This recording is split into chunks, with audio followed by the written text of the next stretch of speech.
Oh.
Good.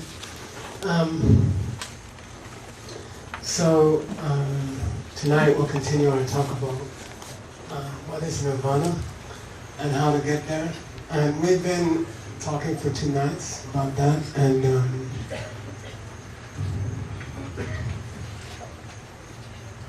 I don't know, somehow for me the word Nirvana has a very beautiful feel to it. Like the first time I heard it when I was a kid, I was like immediately attracted to the word Nirvana. I don't know why.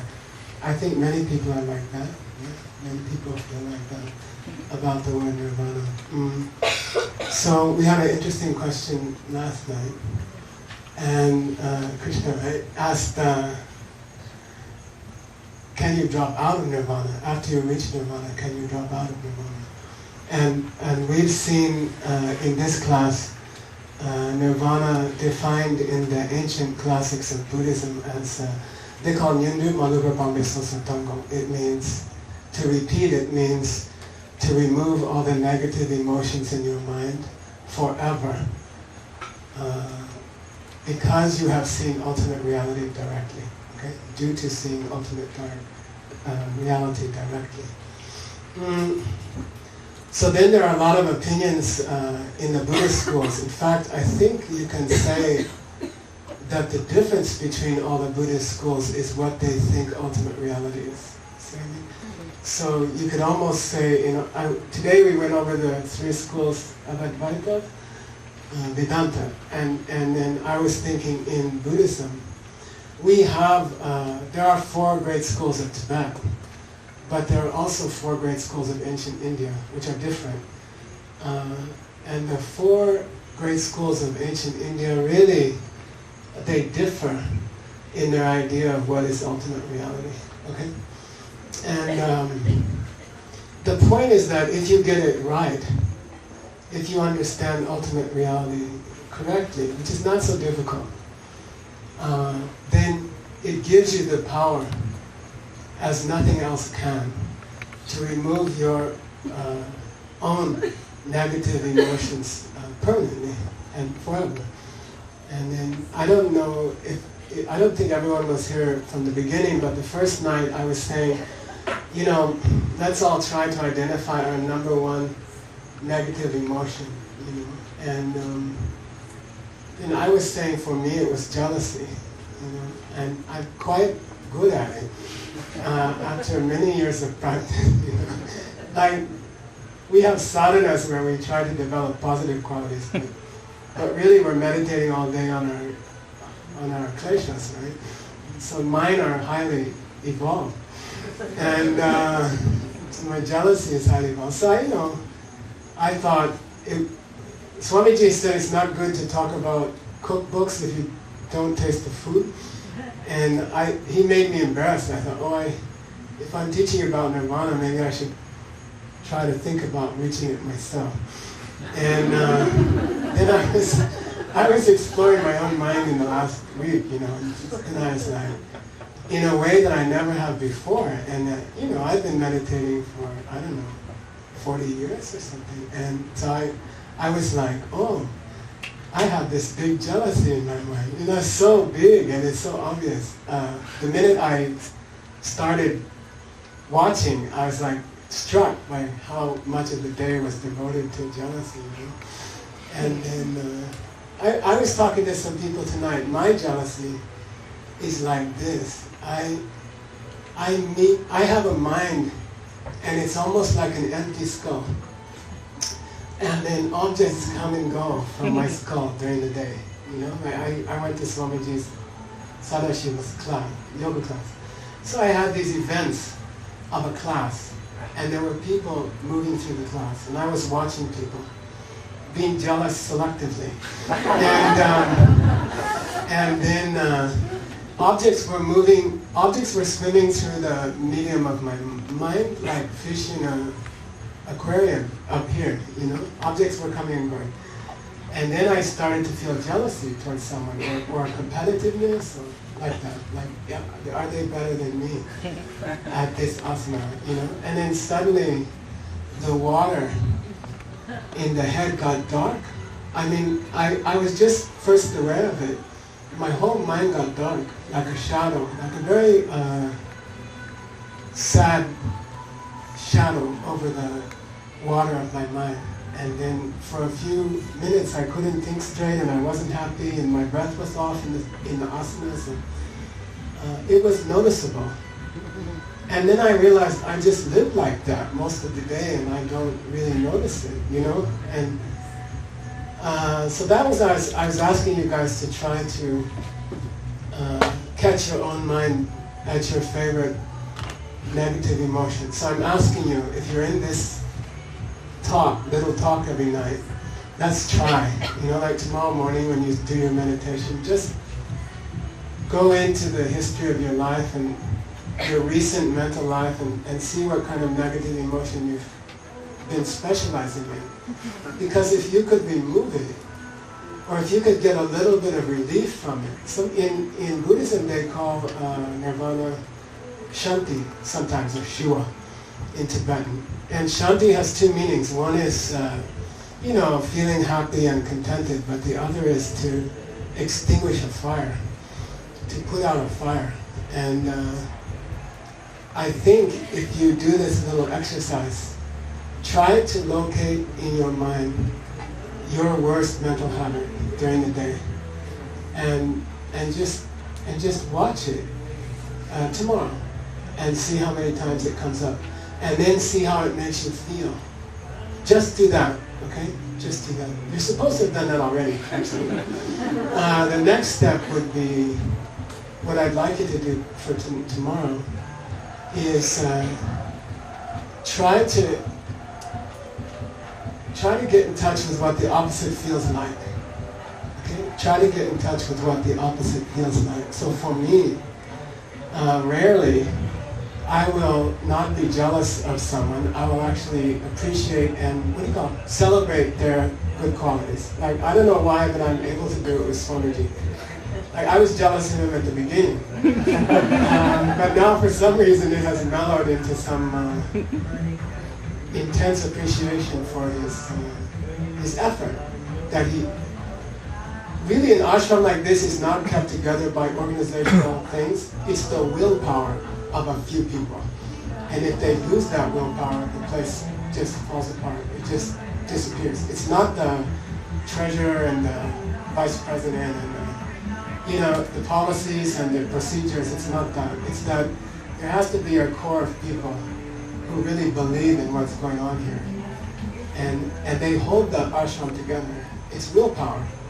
And then sometimes you see it leave a place, and then the place dies, But you have this. What I see in the Swamis here is this intense willpower. It never occurred to any of you that there might not be any programs next year. Right? It just never occurred to you. You weren't thinking how to pay for it, or how to clean up after the guests, but you weren't thinking, it's unimaginable that these Swamis wouldn't have the willpower to keep this place going, you see? And that's all that keeps it going. So I appreciate that, and I admire it. And it's rare.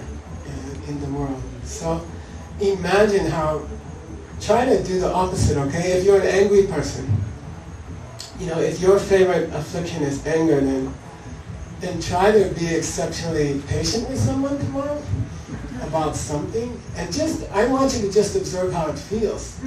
Okay, I'm not asking you to keep it up or anything. I just want you to see how it feels compared to the anger, that's all. And if you have low self-esteem, then try to comprehend that for every person sitting here listening to these holy things, there are about 90 million other people who are not. And maybe you're a little special. Okay? Really. I mean, just try to get a little feeling of the opposite. Okay? Which is true. In the Tibetan scriptures, the antidote for low self-esteem is to just think of the odds of you getting here, which are about 0.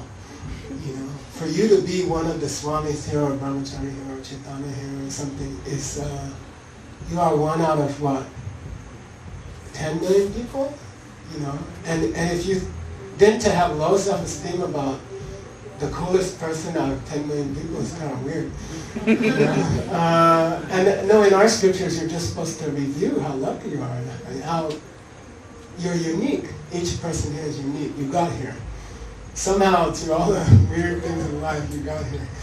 And you're special. You're very extraordinary. There's no arguing with it. It's obvious.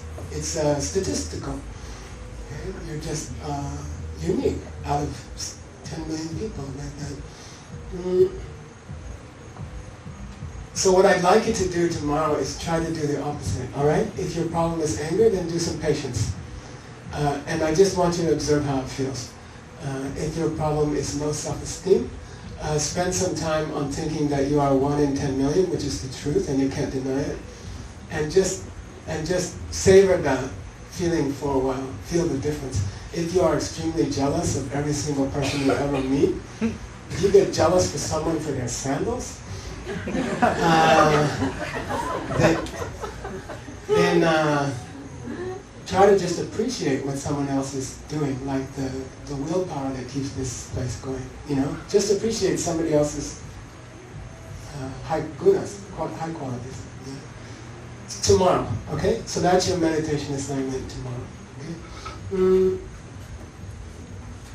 So I was still thinking about your question yesterday, Krishna's question, and he said, is it possible to reach nirvana, which now you know means to eliminate your negative emotions forever, okay? The classical definition of nirvana, which is not the same as enlightenment, is lower than enlightenment, is to remove your negative emotions forever, which is tied up with overcoming samsara. It's the same thing, really, and we'll talk about that maybe tomorrow. But if we define nirvana as removing your negative emotions forever, because what? Because what? Yeah, because you had Swamiji talked about it today, because you had a direct experience of ultimate reality, okay? That's the definition of nirvana. The first part is easy, right? Getting rid of your negative emotions. The second part is a question, because you saw ultimate reality directly. So, if I were you and if I were me, if I were locked up in this aquarium with dirty water all day of jealousy, then I would be asking the question, what? Yeah, how do you see ultimate reality? Like, what is ultimate reality? How do you see it? Because then you could just turn off your anger, or turn off your low self-esteem, or, jealousy would, you free up 80% of your hard disk, No, really, you know how fast the computer runs when you take off half the stuff? Imagine your mind like that. Take off half. That's where people get all those cities and vibhutis and all that cool stuff. They just freed up a lot of the hard drive.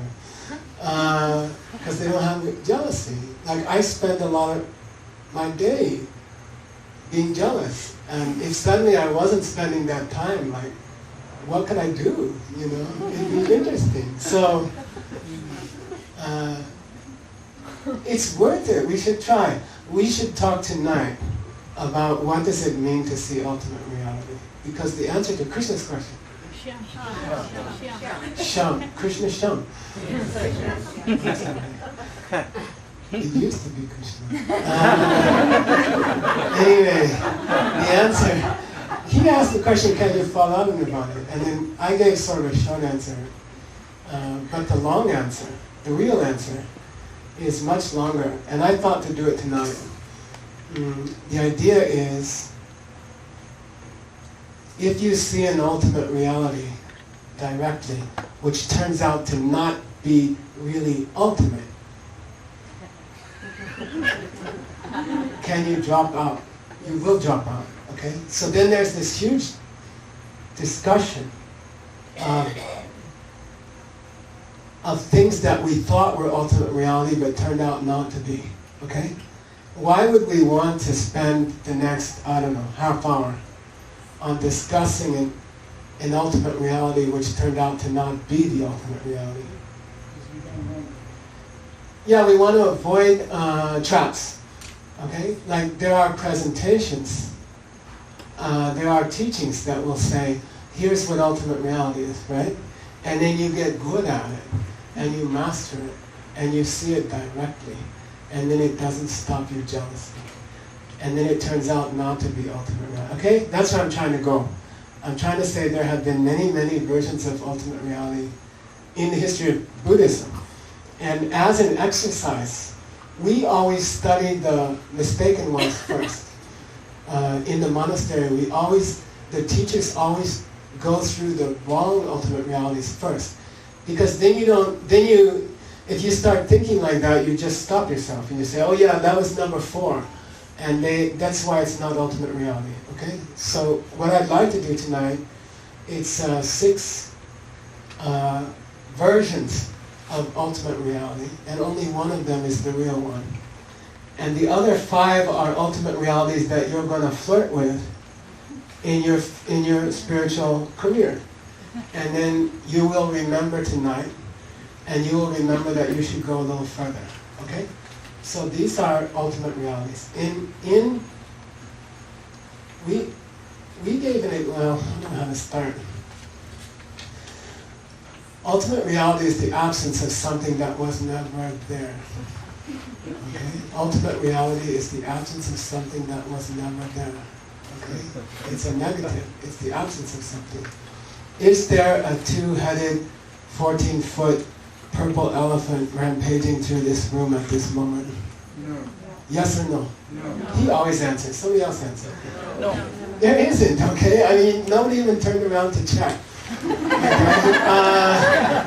Right? If I had said, is there a baby elephant, gray, single head, walking through this, you would look around. But if I said purple, 2-headed, 18 feet tall, then nobody even looks around. Why? There's no such thing. Okay? There is no such thing. And you know it, so you're not like frightened you're going to get trampled. Okay? You didn't even think about that. Nobody went like this. It never existed. So ultimate reality is the absence, get this, of something which was never there. Alright? And we'll give an example, right? Yesterday we talked about someone comes up to you and says, you're stupid, Geshe Michael, okay? And then your natural reaction is, you say, you're stupid. Okay? And then we said that was proof that you are stupid, as they accused you of being. Because by answering you're stupid, you're planting a karmic seed to have another person next week call you stupid, and that's samsara. That's a cycle. You call somebody stupid, that creates a karmic seed in your mind. Next week, somebody comes up to you and calls you stupid. You answer them and say, you're stupid. You plant a new karmic seed, and then they come back again, and then you respond again, and then that's a big cycle. Okay? That's samsara. That's the only meaning of samsara. Stupid circles. Okay? And we said that when the person first called you stupid, you could consider, and we're going to do that as a meditation later, looking at them, and the person you first feel bad about, right? the person who called you stupid, okay, get this, okay? Listen. The person who called you stupid who was not coming from you. Got it? Is it in your mind? I'll say it one more time. The person who called you stupid who is not coming from you calling somebody else stupid before. What's that person look like? Doesn't exist. They don't exist, okay? In Tibet they say, what do the antlers on a rabbit look like? How long are they? How many inches long are antlers on rabbits? You know, and then you just say, well, they don't have any, okay? The person whom you feel angry towards doesn't even exist and never did, okay? And that thinking they exist is required to plant a proper negative karma. And that's a vidya. Got it? That's all. There never was a person there who didn't come from you. And thinking they are not coming from you is a vidya. And only with a vidya could you say to them, no, you're stupid. Right? Because a person with vidya would refrain from saying you're stupid because they want the person to go away. Alright? Okay, got it? You ready? Okay. So you have to understand, you have to get the sense. And I know it's late and I know we all had a hard day and it was hot. I don't care what Swamiji said. We all experienced it the same.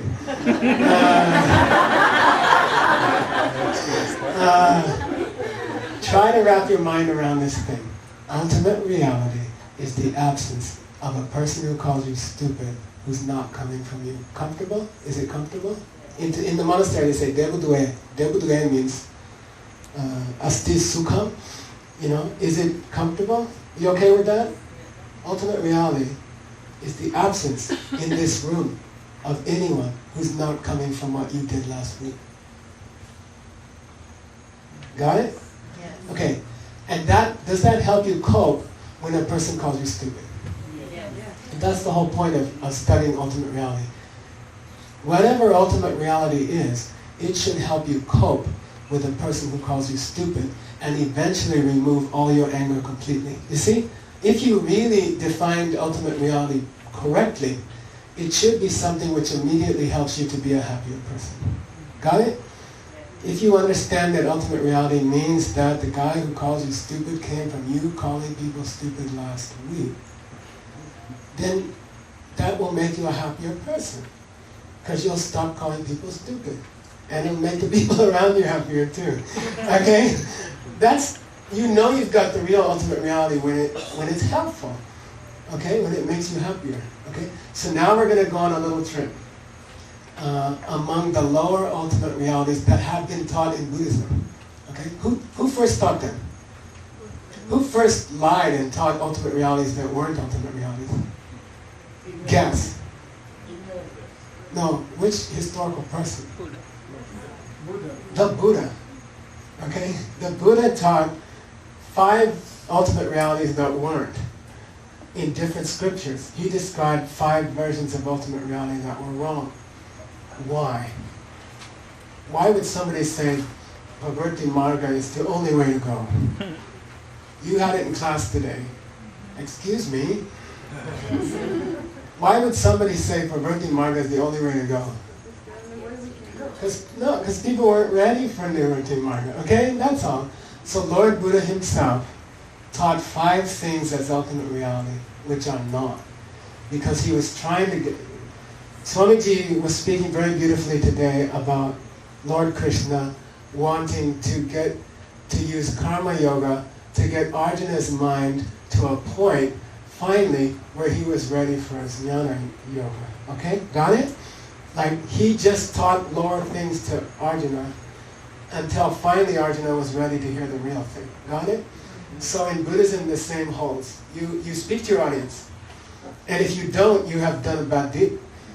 You see? You morph to your audience. So Lord Buddha was very good at it. So here they are. Ready? These are 5 versions of ultimate reality that are not. But you will hear them.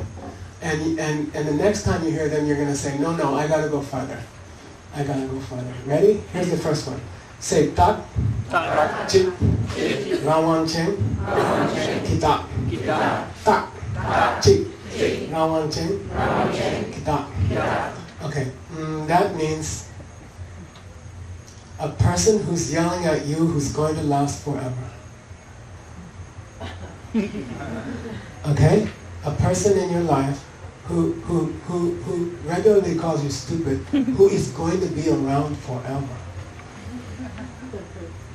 Is there such a thing?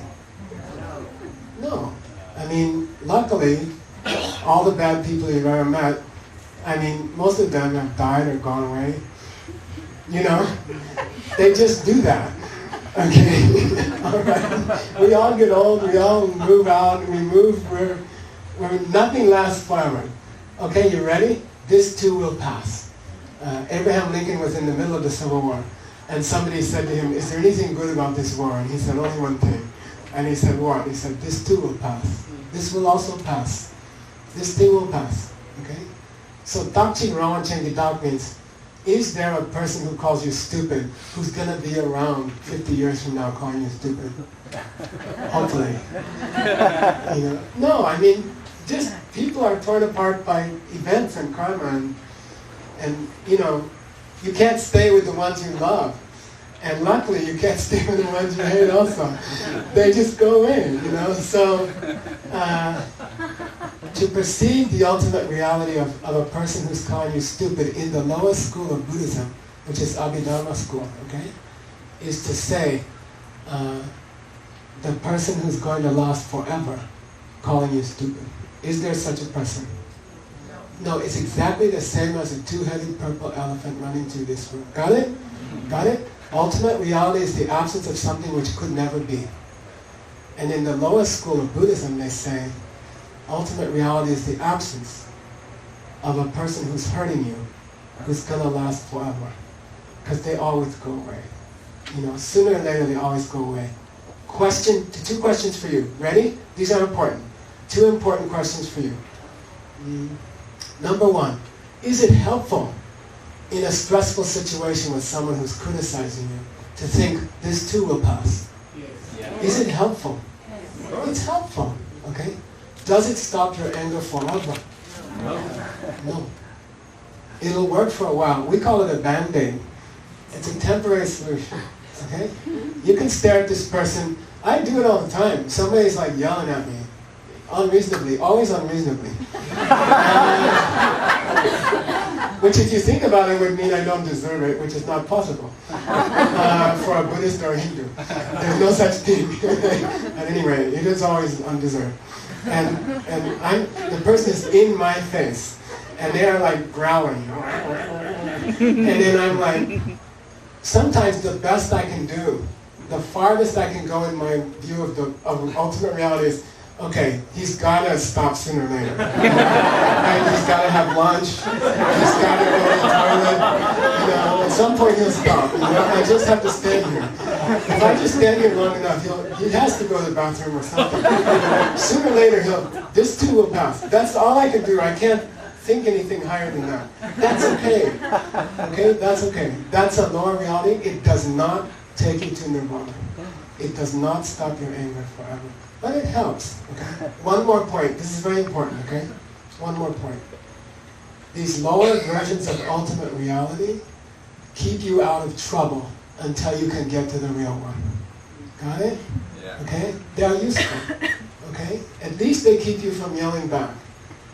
And then you make a few more karmic points that might put you in a position where someone can teach you jnana yoga. Got it? Okay? Raja yoga. Okay? So they're good. They're temporary relief, like an aspirin. And they also kind of keep your mind chitta shuddha. Swamiji said today. Shuddhi. They keep your mind pure enough that if someone taught you the real ultimate reality, you would get it. Okay? Because you were in the place of the lower one for a while. Got it? That's number one. Okay, number two, I don't have much time. This is a race against the clock. Say Rankya, Tube, Zeyuki, or Rangya, Tupe, Zeyuki, Tom.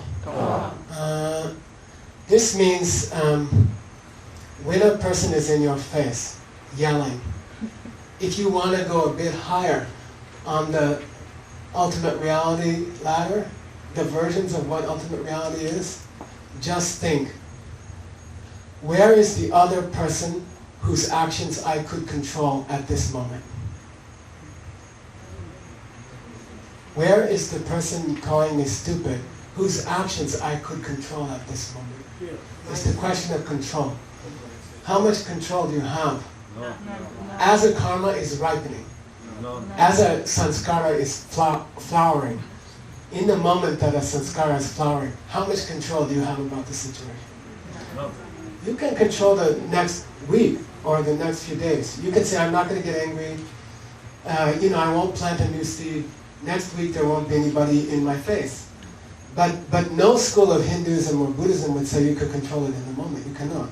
Once it has opened, once the karma has opened, nobody can control it. Okay? So you can take refuge. That's a Buddhist refuge, right? You can take comfort in the fact that what? Kyaute chusa yunani? Say kyaute. Chusa yunani? Delyan miga? Chishi yunani. Kyaute chusa yunani? Dela miga? Chiche pen. Very, very famous quotation by Master Shantideva in the Bodhicharya Avatar, the engaging in the deeds of a bodhisattva. What is it called? Anyway. Guide to the Bodhisattva's way. Guide to the Bodhisattva's way of life. That's a good term. So he said, this is really original, right? He said, look, if you can do something about it, do it. Then what did he say after that? If you can't do anything about it, just chill. If you can't do anything about it, just chill. Okay, that's worldview number 2. All right? That's ultimate reality number 2. This is out of my control. The karma is opening in my mind at this moment. I don't have any control over that. I can't stop it. So just relax.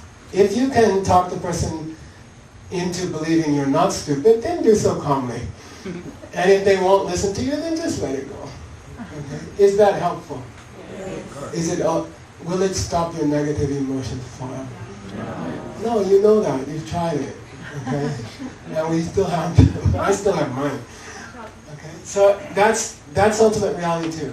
The absence of a person who can be controlled by you in the current moment is ultimate reality version number 2. Okay? We don't have, given that karma is ripening, we don't have current control. We have future control. Heyan dukkam anagatam. It's only future suffering I can deal with. Okay? Anagatam. The stuff that hasn't come yet, I have control. But not the stuff happening right. That's the point of that shloka, right?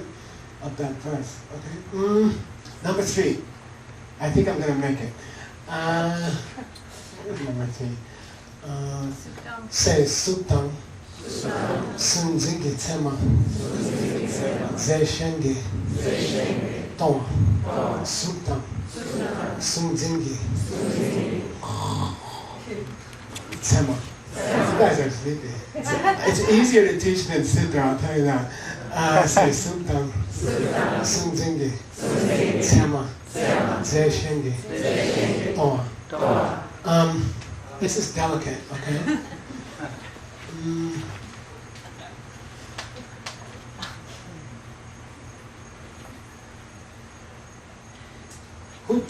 When a person is calling you stupid, who put you there? You, by your karma, by your actions towards others. Who put them there? You. Who created the interaction between you? Subject, object, and interaction of the two. Who created the subject? Geshe Michael getting called stupid. Who created that? Geshe Michael. Who created the person calling him stupid? Geshe Michael. Who made person number 2 bump into person number 1? Geshe Michael. Okay. Everything about the interaction. All the whole, we call it the 3 spirits, right? Of course, the 3 elements of an interaction are all being created from one karmic seed. And that's a big teaching of the mind-only school of Buddhism. Okay, they call it Sansampa or Chittamatra.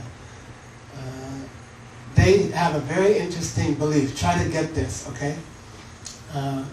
You call someone stupid in the past. My elbow is the past, okay? And then time goes on. And the seed, the sanskara ripens in the vasana, ripens in the mind. And then it comes out. You can do Vishnu Mudra. I always forget it, but when I come back I remember. Swamiji makes us do it. Then it ripens, the seed ripens, right? Into what? A subject and an object. Okay, one seed, one karma, one action splits into an object and a subject. Geshe Michael and the person called me stupid, okay? The stupid person. Alright, okay, got it? One seed. When it opens, it splits into me and the person called me stupid. Who brought him to me? It was Geshe Michael, okay? Now, I have to also say that in this school, they believe that's all happening inside your mind.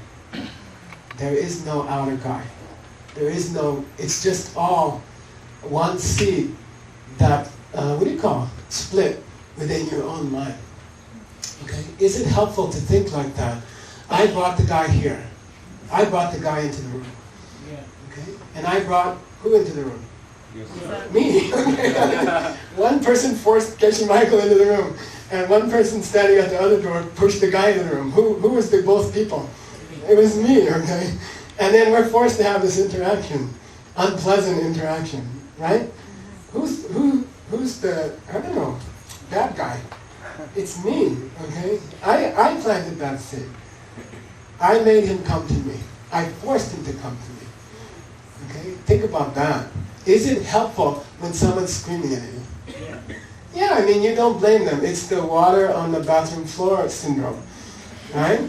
As long as you know you're the one who spilled the water there, it's not so bad. Am I right? You know? I mean, you spill water on the floor and you're leaving the bathroom because you're in a rush to get to Sargi's star.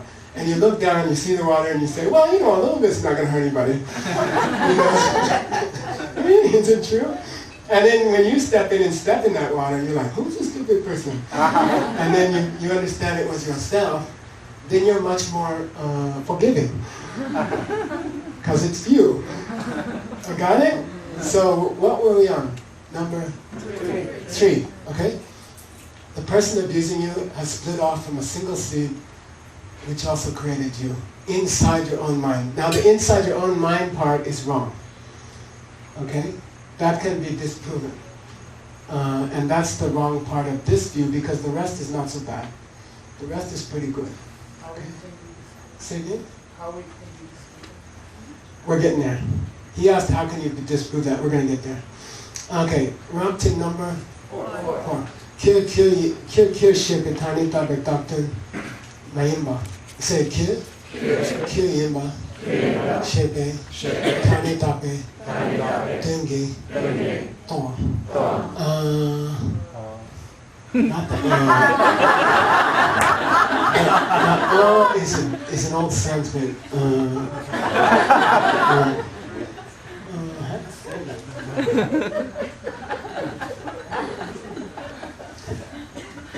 Okay, I'll give an example. Often I have people at I worked in a huge corporation. I built a huge corporation. We had 800 workers in New York. We had 10,000 other workers. We started with nothing.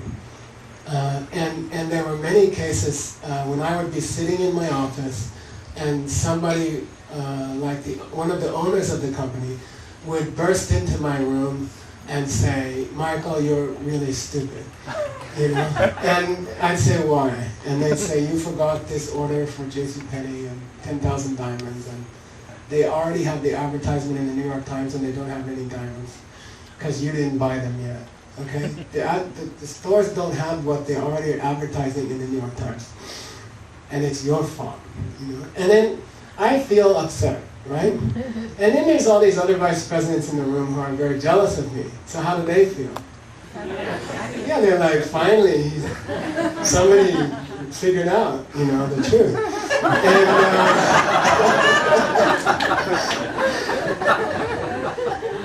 So there's almost no bad thing that ever happens to you that someone else might not perceive as desirable. Right? Swamiji talked about it today, about the heat. And that someone who's flying in from, Pittsburgh might think it was quite nice here today. Okay? Because they've been cold for a couple months.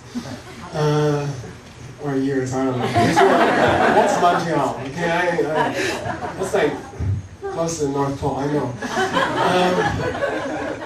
So, when the person's screaming at you, right? You can always think that maybe their wife loves them. Maybe their wife finds them lovable.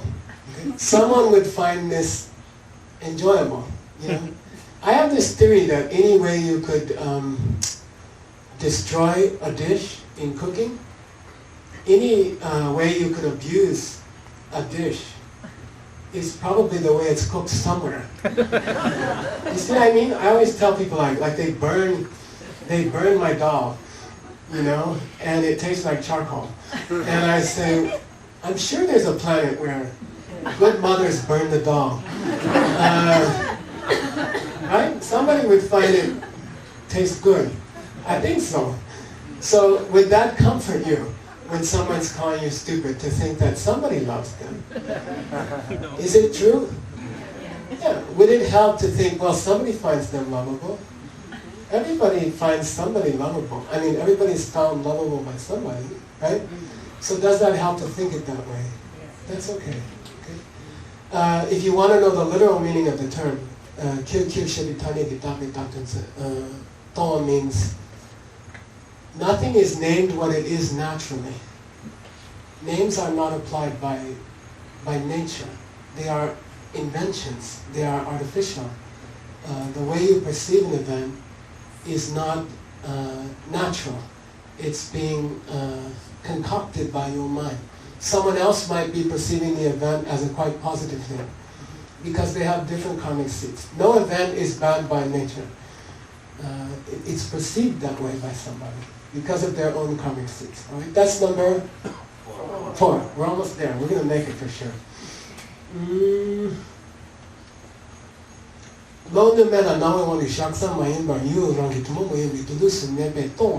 Are you ready? Lo Nimela, Nawe Wangi, Shaksa Maimba, Yul, Rangi Timo, Maembe, Tuluksu, Trupe, Toa. Number 5, lower half of the middle way school, okay? Which are almost correct. Okay? How to say this one? Lo Nimel means a state of pramana, a mind which is not affected by other circumstances such as drugs, alcohol, extreme anger, a mind which is perceiving its object correctly. Lo Nimela, Nawe Wanki, an object appears to that kind of a state of mind. Shaksa Mayimbar. That's not all it takes for a thing to exist. Is just to appear to an unaffected state of perception. There's more. What? That thing must have some nature of its own. Okay? That thing must be one way or another on its own. There has to be both. There has to be your favorite song. The best rock and roll song in the world. Just think about it. Cowgirl in the Sand by Neil Young. Am I right? It's the best rock and roll song in the world, right? Is there a song there? Is it a song? I mean, it is a song. It's on his first album, first solo album. Second, I don't know, second. Does everyone perceive it as the best song? No? It's just education. It's a lack of education.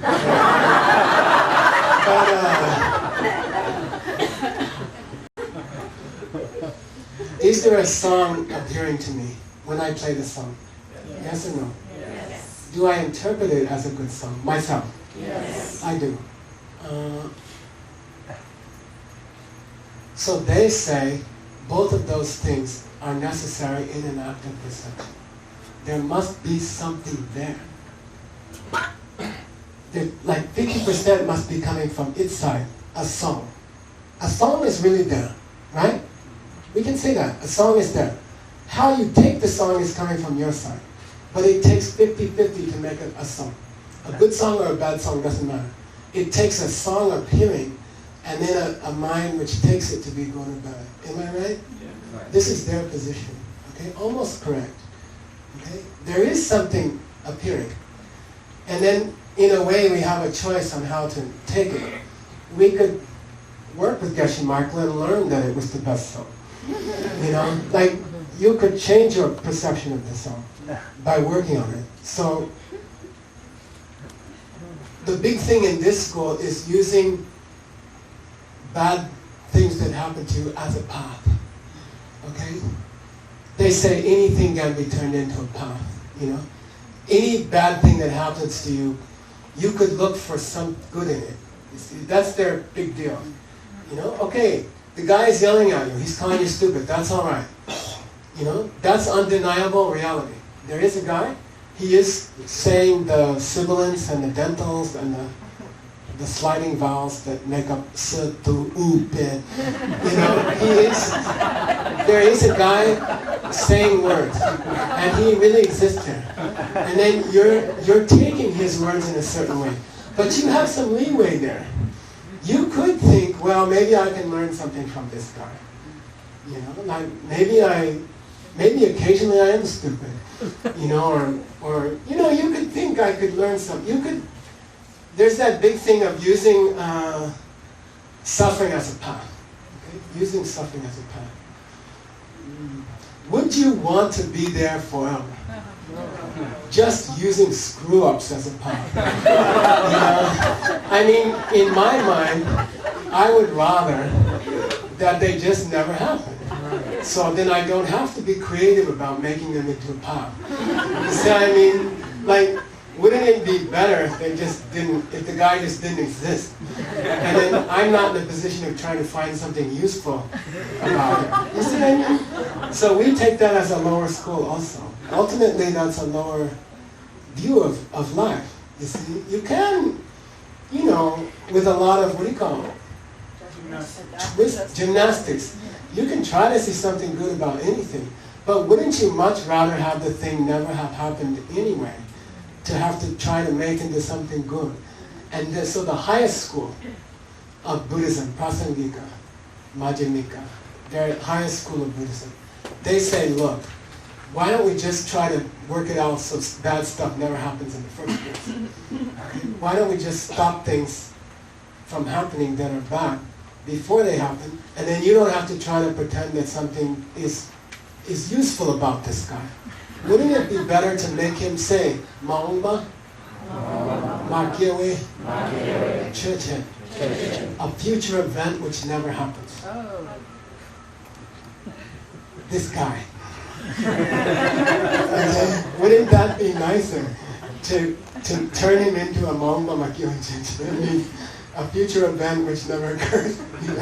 The next time you meet, I'm talking about. The next time you meet is a future event which never happens. Okay?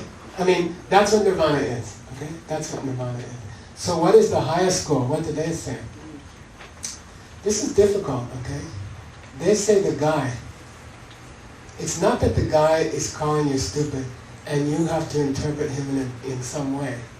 It's not that there's a real guy there who's talking and you only have latitude to interpret him in a certain way. Everything about him has come from you. Everything about him is already your interpretation. Hearing his vowels and consonants as criticism is already interpretation. The fact of his colors and the shapes and his body are already you. You're already making those. It's not that you're taking him in a certain way.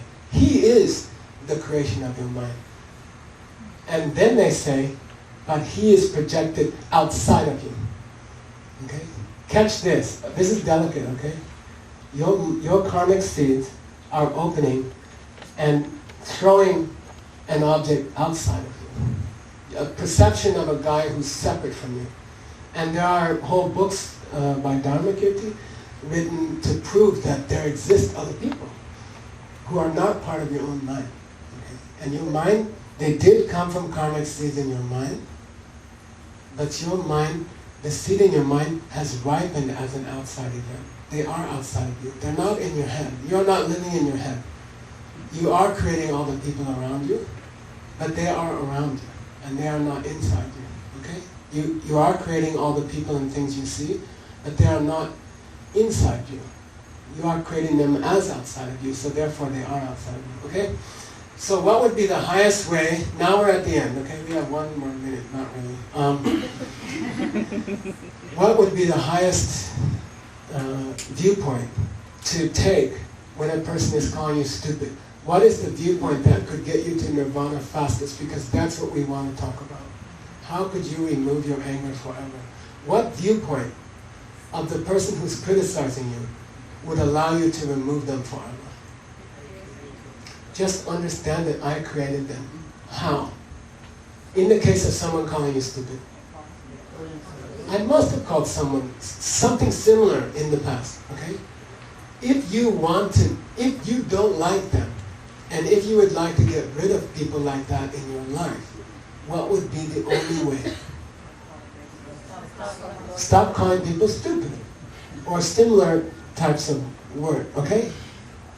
And that's all. That's the end of the story. What happens? What happens if you stop responding? Slowly, one by one, the karmas, the sanskaras which create irritating people in your world, they'll just wear out. And there's no one to replace them. There's no new ones.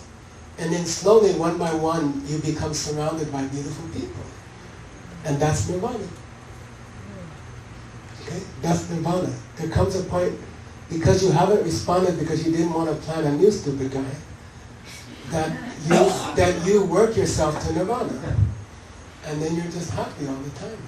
And you're just surrounded by beautiful, extraordinary people all the time. And you make it that way.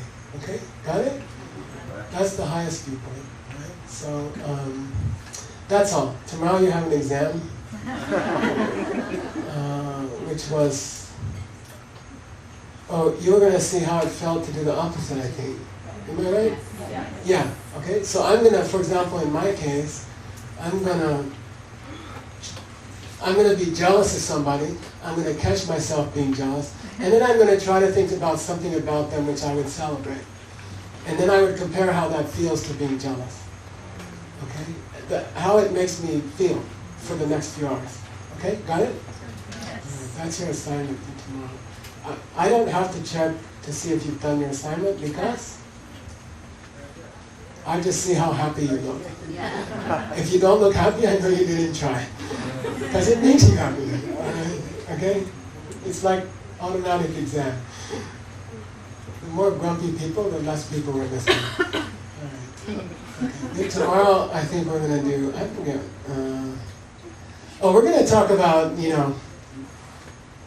what's it mean to stop the wheel of rebirth? If nirvana means I'm not reborn anymore. I was talking to Jingmei. She said the first time she heard that, she got scared. She said, well, where am I going to be after that?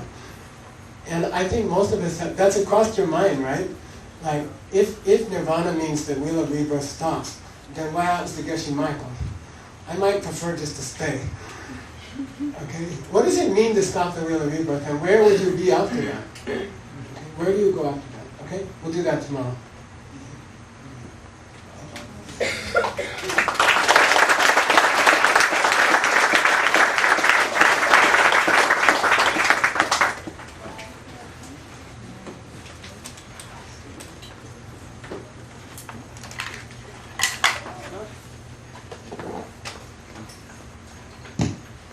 I'd like to thank very much Geshe Michael Roach. Let's give him a big hand.